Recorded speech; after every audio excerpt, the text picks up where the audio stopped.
Почитувани, повеќе од 2 месеца Димитар Димовски и Дејан Митевски, функционери на ВМРО ДПМН, член на извршниот и член на Централниот комитет, се притворени, а не знаат зошто. Службеничката во Министерството на Сугаревски, Анета Јорданова, е притворена, додека други 7 осомничени се дома.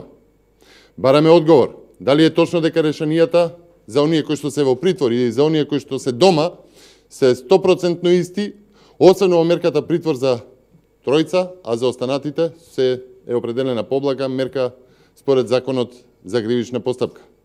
Почитувани, судот наскоро ќе одлучува за трето определување на притвор, трета одлука за 30-дневна мерка, а досега се уште како обвинети тројцата не се посетени од јавен обвинител и немаат дадено исказ пред јавен обвинител.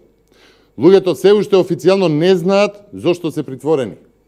Па колку време треба да бидат држани како заложници, гласноговорници на опозицијата, за да се задоволи хирот на власта за политички прогон врз политички неистомисленици. Ова ли е отвореното судство како пупка на Зоран Заев? Ваква ли неселективна правда се спроведува? Од една страна, после нецели 2 недели, Морина, гонец со меѓународна потерница за војни злосторства, беше ослободен од притвор, а луѓе без никакво дело и криминално досие со месеци се држат во притвор. Кеки, фрики, шеки, зоки, поки шетаат со куфери рекетирани пари, а функционери на опозицијата се изложени на тортура.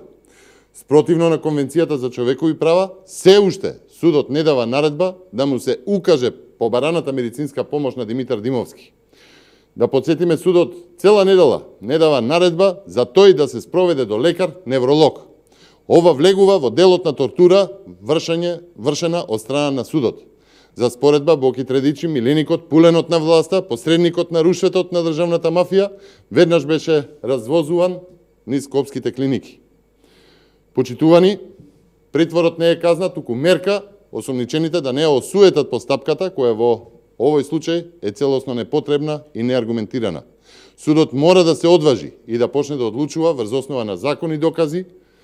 Ниту постои можност за повторување на делото, ниту постои можност за влијание врз сведоци, ниту постои можност за бегство. Накусо, доколку се носи правна, а не политичка пресуда, судот мора да ги ослободи од притвор осомничените. Ви благодарам.